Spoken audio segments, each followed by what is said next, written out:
حضرات، آج ذوالحجہ کی 25 تاریخ ہے اور ہمارے ہاں کچھ تاریخوں کا جو اختلاف ہے اس کی روح سے ہو سکتا ہے کہ 26 ہو۔ آج سے 1384 برس قبل تقریباً آج کے دن حضرت عمر فاروق رضی اللہ تعالی عنہ پر قاتلانہ حملہ ہوا تھا، اس لیے کہ بعض روایات میں 26 ذی الحجہ کا تعین ہوا ہے اور بعض میں الفاظ یہ آئے ہیں کہ ذوالحجہ کے 4 دن باقی تھے جس دن کے حضرت عمر رضی اللہ تعالی عنہ پر یہ قاتلانہ حملہ ہوا۔ حج سے واپسی کو ابھی چند ہی دن ہوئے تھے اور اسی سفر حج کے دوران حضرت عمر رضی اللہ تعالی عنہ نے ایک موقع پر زمین پر لیٹ کر اور ہاتھ آسمان کی طرف پھیلا کر اللہ سے دعا کی تھی کہ پروردگار، میری ذمہ داریاں بہت بڑھ گئی ہیں، اب میرے اعضاء میں ضعف ہے، میں کمزوری محسوس کر رہا ہوں، رعیت بہت بڑھ گئی ہے جس کی ذمہ داری ہے، تو مجھے تو اپنے پاس بلا لے اور اٹھا لے اس سے پہلے کہ میں اپنی ان ذمہ داریوں کے بارے میں مسئول بن جاؤں اور ان کا حق ادا نہ کر سکوں۔ تو روایات میں آتا ہے کہ اس کے بعد چند ہی دن اس دنیا میں انہوں نے بسر کیے ہیں، اس کے بعد یہ قاتلانہ حملہ ہوا۔ 3 دن آپ زندگی اور موت کی کشمکش میں مبتلا رہے ہیں۔ ابو لولو فیروز ایک مجوسی ایرانی غلام تھا حضرت مغیرہ ابن شعبہ کا رضی اللہ تعالی عنہ۔ حضرت عمر نے خاص قاعدہ بنایا ہوا تھا، غیر مسلموں کے مدینے میں داخلے پر پابندی تھی۔ حضرت مغیرہ ابن شعبہ نے خاص طور پر سفارش کر کے حضرت عمر سے اجازت حاصل کی ابو لولو فیروز کے لیے کہ اسے مدینے میں آ کر کام کرنے کی اجازت دی جائے، اس لیے کہ وہ بہت سے فنون سے واقف ہے۔ حضرت عمر نے اجازت دے دی۔ چند دنوں کے بعد وہ فریادی بن کر حاضر ہوا حضرت عمر رضی اللہ تعالیٰ عنہ کی خدمت میں کہ میرے آقا جو ہیں حضرت مغیرہ ابن شعبہ رضی اللہ تعالی عنہ وہ مجھ سے بہت زیادہ ٹیکس وصول کرتے ہیں، یعنی یہ معاملہ تھا کہ جو غلام ہوتے تھے وہ اپنا کام کرتے تھے لیکن اپنی آمدنی میں سے ایک حصہ وہ اپنے ان آقاؤں کو دیتے تھے کہ جن کی وہ غلامی میں تھے۔ تو حضرت مغیرہ ابن شعبہ نے جو مقدار مقرر کی 2 درہم روزانہ، اس پر اس نے احتجاج کیا کہ یہ بہت زیادہ ہے۔ حضرت عمر رضی اللہ تعالیٰ عنہ نے اس سے سوال کیا کہ تم کیا کیا کام جانتے ہو؟ جب اس نے گنوائے کہ میں یہ کام جانتا ہوں تو حضرت عمر نے فیصلہ کیا کہ پھر یہ 2 درہم روزانہ زیادہ نہیں۔ اس پر وہ بہت غضبناک ہوا۔ حضرت عمر نے بھی اس سے ایک فرمائش کی کہ میرے لیے ایک ایسی چکی بنا دو جو ہوا سے چلتی ہو اور وہ آٹا پیسے۔ تو اس نے اسی غصے میں یہ کہا کہ ہاں، آپ کے لیے تو میں ایسی چکی بناؤں گا جس کی یاد رہتی دنیا تک باقی رہے۔ اس پر حضرت عمر نے جب وہ چلا گیا تو جو لوگ مجلس میں حاضر تھے ان سے آپ نے فرمایا کہ یہ شخص مجھے قتل کی دھمکی دے گیا ہے۔ لیکن نوٹ کیجئے کہ اسلام نے جو نظام دیا ہے نوع انسانی کو، وہ نظام جو محمد الرسول اللہ صلی اللہ علیہ وسلم نے عطا فرمایا، اور جیسا کہ میں نے بارہا عرض کیا ہے کہ اگر اس کو پوری طرح شباب میں دیکھنا ہو، للی ان بلوم جسے کہتے ہیں انگریزی میں، ایک پھول پوری طرح کھل گیا ہو، اگر وہ نظام اس کیفیت میں آپ دیکھنا چاہیں تو وہ در حقیقت خلافت عمر فاروق کا دور ہے رضی اللہ تعالی عنہ۔ وہ تمام خصائص، وہ تمام برکات جو اس نظام میں ہیں، نظام عدل اجتماعی، وہ اپنے نقطۂ عروج پر نظر آتے ہیں حضرت عمر فاروق رضی اللہ تعالی عنہ کے عہد خلافت میں۔ اسی نظام کا ایک پہلو یہ بھی ہے کہ انسان طبعاً آزاد ہے، اس کی آزادی پر کوئی قدغن، کوئی بندش بغیر کسی ثبوت کے نہیں لگائی جا سکتی۔ خود حضور صلی اللہ علیہ وسلم کے زمانے کا ایک واقعہ ہے کہ کسی شخص کو، مدینے کے کسی شخص کو کسی شبہ میں گرفتار کیا گیا۔ حضور خطبہ دے رہے تھے کہ ایک شخص نے کھڑے ہو کر کہا کہ میرے پڑوسی کو کس جرم کی پاداش میں گرفتار کیا گیا۔ حضور نے اعراض فرمایا، اس کی بات کا نوٹس نہیں لیا، دوسری طرف آپ نے رخ کر لیا، وہ ادھر پھر آ گیا، اس نے پھر سوال کیا تو حضور نے فوراً حکم دیا کہ اس کو رہا کر دیا جائے۔ یعنی یہ کہ اگر کوئی ثبوت موجود نہیں ہے تو معلوم ہوا حضور صلی اللہ علیہ وسلم کے اس طرز عمل سے کہ پھر واقعتاً اس کو گرفتار رکھنا، اسیری میں رکھنا، محبوس رکھنا پھر یہ صحیح نہیں ہے، بلکہ اس کو رہا کر دیا جانا چاہیے۔ یہی معاملہ ہمیں نظر آتا ہے اپنی اس آخری تکمیلی شان میں کہ حضرت عمر یقین کے ساتھ یہ بات کہہ رہے ہیں کہ یہ شخص مجھے قتل کی دھمکی دے گیا ہے، اور عمر فاروق رضی اللہ تعالی عنہ کوئی عام انسان نہیں ہے۔ 10 برس سے زائد عرصہ ہو چکا ہے کہ اسلام کی چکی جو چل رہی ہے تو اس کے مرکز جو ہے اس کے، جیسے کہ میں نے مثال دی تھی کہ حضرت علی رضی اللہ تعالی عنہ نے جب ایک موقع پر فارس کے محاذ پر، ایران کے محاذ پر صورتحال کچھ مخدوش ہو گئی تھی تو حضرت عمر نے یہ ارادہ کیا تھا کہ وہ خود محاذ پر جائیں اور مسلمان افواج کی کمان خود کریں، تو حضرت علی نے مخالفت کی تھی اور انہوں نے مشورہ دیا تھا اور یہ الفاظ فرمائے تھے کہ آپ کا اپنی جگہ سے ہل جانا یہ تو پورے اس نظام کے درہم برہم کرنے کا سبب بن سکتا ہے، اور یہی تشبیہ دی تھی کہ چکی اسی وقت تک چلتی ہے جبکہ اس کی وہ کلی اپنی جگہ پر قائم رہے، تو آپ کی مثال تو اس پورے نظام کے لیے اس کلی کی سی ہے۔ تو 10 برس تک وہ چکی جو ہے گھوم رہی تھی اسی شخصیت کے گرد، اور کتنے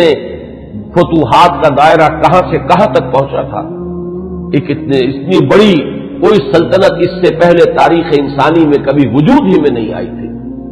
لیکن یہ کہ اس کے باوجود کہ اتنی عظیم سلطنت کے ذمہ دار ترین فرد ہیں حضرت عمر، میں حاکم کا لفظ استعمال نہیں کرنا چاہتا اس لیے کہ یہ لفظ بھی ہمارے اس نظام عدل اجتماعی کے ساتھ مناسبت نہیں رکھتا، نہ وہ حاکم تھے نہ حکمران تھے، وہ تو سید القوم خادمہم کی کامل مثال جو ہو سکتی ہے وہ حضرت عمر فاروق ہے رضی اللہ تعالی عنہ، لیکن یہ کہ اس نظام کی ذمہ دار ترین شخصیت ہے حضرت عمر، لیکن انہوں نے اپنے حفاظت کا کوئی اہتمام نہیں کیا، کوئی باڈی گارڈ کا انتظام نہیں کیا، دوسری طرف یہ کہ اس شخص کو قید نہیں کیا، اسے مدینے سے شہر بدر نہیں کیا، بلکہ یہ کہ چونکہ یقین ہے اس بات پر کہ زندگی اور موت اللہ کے ہاتھ میں ہے، لہذا وہ ہمیں نظر آتا ہے کہ ایک طرف توکل اس کی یہ شان ہے، دوسری طرف فراست کا یہ عالم ہے کہ اس کے اس جملے کی بات آپ نے پالی ہے کہ یہ مجھے قتل کی دھمکی دے گیا ہے، تیسری طرف اسلامی نظام میں لوگوں کی آزادی کا جو عالم ہے وہ نمایاں ہو رہا ہے، ایک ایسے شخص کو جس کے بارے میں شک ہے اس کو گرفتار نہیں کیا جا رہا، اس کے خلاف کوئی تعلیمی کارروائی نہیں ہو رہی۔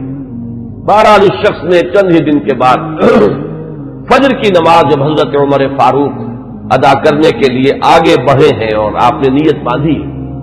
یہ شخص پہلی صف میں موجود تھا اور اس کا خنجر جو ہے 2 دھاری خنجر، دونوں طرف اس کے جو ہے وہ دھار تھی، اس کو اس نے حضرت عمر رضی اللہ تعالی عنہ پر جو وار کیے تو 6 وار حضرت عمر پر اس نے پے بپے کیے،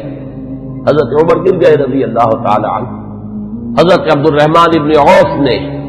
مختصر ترین صورتوں کے ساتھ پھر وہ نماز فجر ادا کروائی۔ نماز کا یہ عالم ہے کہ یہ نہیں ہوا کہ وہ درہم برہم ہو گیا ہو نظام، لیکن یہ کہ چونکہ جیسے کہ میں ابھی یہ لفظ استعمال کر رہا تھا کہ اس وقت جو وہ نظام مملکت تھا یا نظام حکومت تھا اس میں مرکزی حیثیت حضرت عمر فاروق کی تھی رضی اللہ تعالی عنہ، اسی طرح اسلام کے نظام میں یہ اقامت صلاۃ ہے کہ اس کی وہی اہمیت ہے کہ اگرچہ حضرت عمر فاروق زخمی ہو گئے، گر گئے، لیکن جماعت کا نظام تو درہم برہم نہیں ہوا ہے، نماز ادا کی گئی ہے 2 رکعتیں جو ہیں مختصر ترین قرات کے ساتھ، پھر لوگوں نے اس کو پکڑنے کی کوشش کی ہے تو اس نے مزید وار کر کے 13 افراد کو اور زخمی کیا۔ ایک شخص جب اس طریقے سے بکھرا ہوا ہو اور دوسرے لوگ تیار نہ ہو تو صورتحال سمجھ میں آتی ہے۔ ان میں سے 6 حضرات جو ہے وہ شہید ہو گئے۔ معاملہ صرف حضرت عمر کا نہیں، پکڑنے کی جب کوششیں ہر طرح سے ناکام ہو گئی تو کسی عراقی شخص کے بارے میں آتا ہے کہ اس نے کوئی کپڑا کمبل وغیرہ اس کے اوپر ڈالا ہے، تب وہ قابو میں آیا ہے، لیکن پھر اس نے فوراً خودکشی کر لی۔ حضرت عمر رضی اللہ تعالیٰ عنہ نے سوال کیا، جیسے ہی آپ اس قابل ہوئے کہ سوال کر سکیں کہ میرا قاتل کون ہے، جب بتایا گیا کہ وہی ابو لولو فیروز ہے تو آپ نے اللہ کا شکر ادا کیا کہ اللہ کا شکر ہے کہ میرا قاتل کوئی مسلمان نہیں ہے۔ یعنی جو بات کے 12-13 برس بعد ہونے والی تھی، حضرت عثمان رضی اللہ تعالیٰ عنہ کے قاتلین وہ جو بھی آپ انہیں کہیں نام نہاد مسلمان تھے، کلمہ گو تھے، وہ محمد الرسول اللہ صلی اللہ علیہ وسلم کا کلمہ پڑھنے والے تھے، کلمہ شہادت کو انہوں نے اپنے لیے ڈھال بنایا تھا۔ اس سے جو فتنہ شروع ہوا ہے جس کو میں اس سے پہلے بیان کر چکا ہوں کہ الفتنۃ الکبریٰ، سب سے بڑا فتنہ جو ہے وہ حضرت عثمان رضی اللہ تعالیٰ عنہ کی شہادت سے شروع ہوا ہے۔ اس سے پہلے یہ معاملہ اگرچہ حادثۃ الکبریٰ تو اسے آپ کہہ سکتے ہیں، بہت بڑا حادثہ ہے، لیکن یہ ہے کہ اس سے کسی فتنے کا آغاز نہیں ہوا، بلکہ یہ کہ اس کے بعد بھی وہ چکی اسی طرح چلتی رہی۔ کم و بیش 10 برس ہے حضرت عثمان رضی اللہ تعالیٰ عنہ قید خلافت کے کہ وہ بھی اسی شان کے حامل ہے، وہی یکجہتی ہے، وہی امن و امان ہے،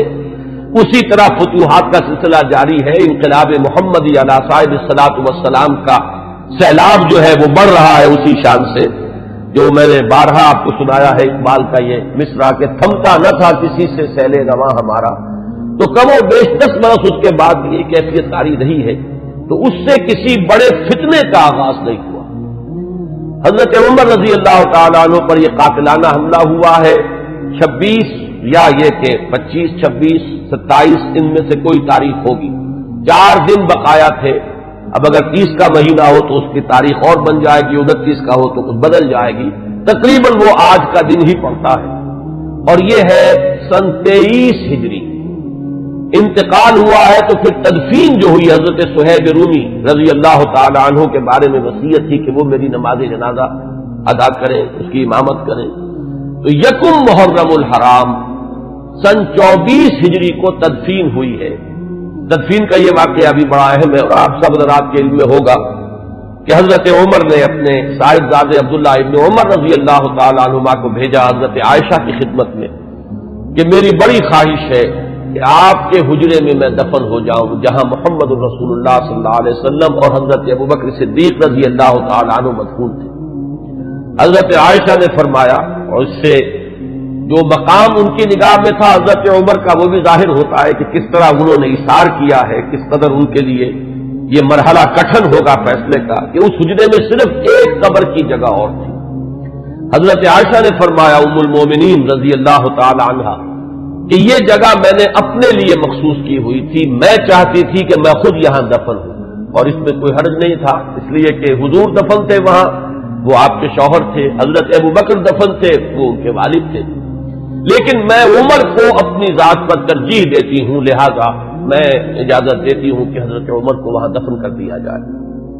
جب حضرت عمر کے پاس واپس آئے حضرت عبداللہ ابن عمر اور آپ نے پوچھا ہے کہ کیا جواب لائے، اور جواب دیا گیا کہ اجازت ہو گئی ہے، تو فرمایا کہ یہ آخری آرزو تھی زندگی کی، اللہ کا شکر ہے کہ وہ پوری ہو گئی۔ یہ جو حادثہ فاجعہ ہے، جہاں تک اس کے تاریخی پس منظر کا تعلق ہے وہ میں نے بارہا بیان کیا ہے، اور وہ در حقیقت سمجھ میں آتا ہے فلسفہ انقلاب کی روشنی میں۔ اگر فلسفہ انقلاب سامنے ہو تو یہ تمام واقعات جو ہے آئسولیٹڈ ایونٹس کی حیثیت سے پھر سامنے نہیں آتے، علیحدہ علیحدہ واقعات اور حوادث نہیں ہے، بلکہ یہ کہ ان کے مابین ایک ربط جو ہے وہ سامنے آ جاتا ہے۔ یہی فرق ہے تاریخ اور فلسفہ تاریخ میں۔ تاریخ اپنی جگہ ایک شعبہ علم ہے اور فلسفہ تاریخ اپنی جگہ ایک مستقل فن ہے۔ تاریخ میں واقعات جو ہے وہ پیش نظر ہوتے ہیں، اور فلسفہ تاریخ جو ہے وہ ان واقعات کا پس منظر، ان کے اسباب و علل، ان کے عواقب و نتائج، پھر ان کے مابین ربط اور تعلق جو ہے وہ ان کو تلاش کرتا ہے۔ ظاہر بات ہے کہ اس دنیا میں جو حوادث رونما ہوتے ہیں، جو واقعات ہیں، کوئی نہ کوئی ان کے اسباب کا سلسلہ ہوتا ہے، کہ جیسے آپ کو معلوم ہے کہ فساد خون ہے، فساد خون تو پھوڑا کہیں ادھر نکل آیا، کہیں ادھر نکل آیا، کہیں ٹانگ پہ نکل آیا، کہیں بازو پر نکل آیا، تو وہ علیحدہ علیحدہ پھوڑے نظر آتے ہیں. لیکن یہ کہ ایک طبیب جانتا ہے کہ در حقیقت یہ ایک ہی مرض ہے جس کا کہ یہ ظہور ہو رہا ہے، سبب ایک ہے، یہ سلسلہ اندر جو ہے جڑا ہوا ہے. تو فلسفہ انقلاب کے حوالے سے جو باتیں میں بارہا عرض کر چکا ہوں، میرا اصل میں آج کا اصل موضوع وہ نہیں ہے. میں آج تو اذکار فاروقی رضی اللہ تعالی عنہ، حضرت عمر کی سیرت کے بعض پہلو اور ان کی عظمت کا کچھ بیان کرنا چاہتا ہوں. اور اس کے لیے بھی آج کی میری تقریر جو ہے بالکل مختلف ہوگی کہ میں باضابطہ یہ کتاب لے کر آیا ہوں تاریخ الخلفاء سیوطی کی رحمہ اللہ، اور اس سے میں کچھ احادیث، کچھ روایات پڑھ کر سنانا چاہتا ہوں، تاکہ صرف وہ ایک ہوائی قسم کی بات نہ ہو جو جس کے بارے میں یہ گمان کیا جائے کہ یہ کسی خطیب کی خطابت ہے یا کوئی لفاظی ہے، بلکہ الفاظ سامنے آئیں جو محمد الرسول اللہ صلی اللہ علیہ وسلم نے فرمائے یا جو اور دوسرے صحابہ کرام نے حضرت عمر کی شان میں بیان کیے ہیں. تو میں باضابطہ آج وہ عبارتیں آپ کو پڑھ کر سناؤں گا، لیکن اس وقت میں چند منٹوں میں دوہرا دیتا ہوں کہ وہ فلسفہ انقلاب کے حوالے سے بات کیا ہے کہ وہ اگر سامنے ہو تو یہ تمام واقعات جو ہے بالکل ایک سلسلے کی کڑیاں نظر آئیں گی.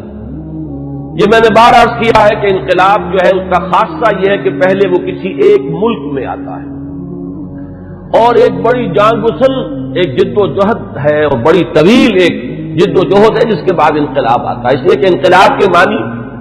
چہروں یا ہاتھوں کا بدلنا نہیں ہے بلکہ نظام کا بدلنا ہے. نظام جب بدلتا ہے تو جو سابق نظام کے اندر جن لوگوں کے مفادات وابستہ ہوتے ہیں، جن کا ویسٹڈ انٹرسٹ ہوتا ہے، وہ کبھی یہ برداشت نہیں کرتے ایک طبقے کی حیثیت سے